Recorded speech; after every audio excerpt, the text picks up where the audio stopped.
Okay, in this video I'm going to show you guys how to go 710 and 245 with 410 and no flawlesses. First of all, you got to like the video and follow me. Then you're going to make your way on over to custom practice right here. After custom practice, you're going to go Pirates and whatever team that you want. Over here, you're going to change your settings. Gameplay, general, put it to GOAT if you don't have it on GOAT. And then you're going to go to settings again. Sliders right here in settings. And then you go all the way down. Go all the way down to see fast pitch, speed. And you put that all the way up.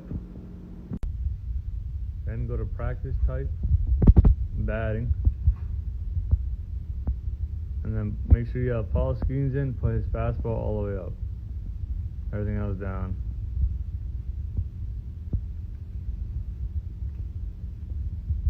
And you're gonna go here and put everything in the zone.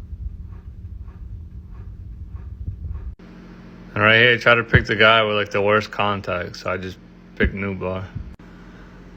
So this is what it's gonna look like. Don't worry if it's too fast, just worry about getting your timing down. I'm doing this with one hand right now, so don't worry if it's too fast. You're just trying to train your eyes to see the ball. So watch the ball all the way from his hand. And you want to make sure that you're watching his windup, trying to get the timing for it. See how he has like a slow windup? Some people got a fast windup. Make sure that you time the windup. That's very important in this game. So before you even start playing, you want to make sure that you stretch, because if you play a lot of games, your hands will cramp and you will get tired, and that will affect how you pitch and how you hit. So some stretches you can do is some forearm stretches, about 10-15 seconds each time, maybe more if you're really feeling it on each side. Then you want to do these stretches here on both sides, and then you want to do these stretches right here. I know this sounds silly and ridiculous, but if you play a lot of games, I played like 2,000 games this year. So if you play a lot of games, you really actually have to stretch, and it's weird, but you really do, or your muscles are gonna just be like messed up. So when you're pitching right here, you don't need to throw a strike every time in the first pitch. I'm using one hand, so this is gonna be terrible, but I'm just trying to use an examples. You don't always have to make it a strike. You can always, try to throw balls. Try to test him. See if he swings or not. That's a strike, but I'm trying to throw a ball. But yeah, see if he swings. If he's swinging a lot, then you don't really have to go in the zone. But if he's not swinging, then you're going to have to go get in the zone. Execution is a big part of winning in MLB The Show. So you want to make sure that you're executing and focusing as hard as you can on every single pitch. Right there, I'm focusing as hard as I can. I'm not saying I'm the best pitcher in the universe. I have a 5.53, so I'm not terrible. But this is how you're going to win more games. You have to make sure that you're executing on every single pitch, trying to execute this pitch as good as possible. So what batters are going to do, right? They're going to try to predict what you're throwing. So try to be the least predictable as possible. If you throw in two balls, right? Say you threw a fastball. Say you threw a fastball low, right? And then you threw a cutter low, right? Try to change it up. Try to go high, or just anything. A sinker outside high. I put that low, but I meant to put that high. You got to change locations. Change timing. I'd say try to double up sometimes, like at least 20% of the time, because people really love hitting the double up. They really love hitting that. I don't know why, but in this game, they love hitting the double up pitches.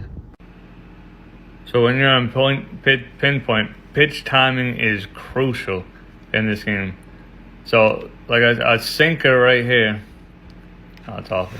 But a sinker will be a faster timing than a curveball. A curveball will be a slower timing. So make sure you come to practice mode and that you are practicing your timing on the pitches.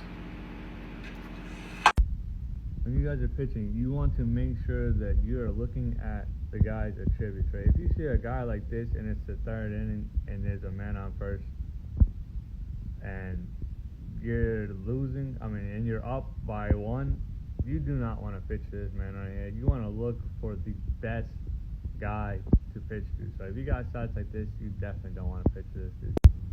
But if he has stats like this is the guy that you're going to want to pitch to. Right here, this is the guy you need to pitch to.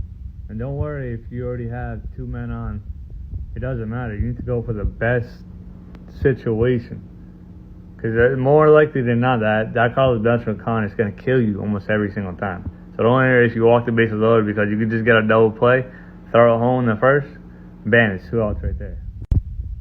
And that's the one thing that separates BR from ranked, because in Battle Royale, there's actually some strategy that you can use to win more games. In Battle Royale, you have to pitch to every single person in the lineup.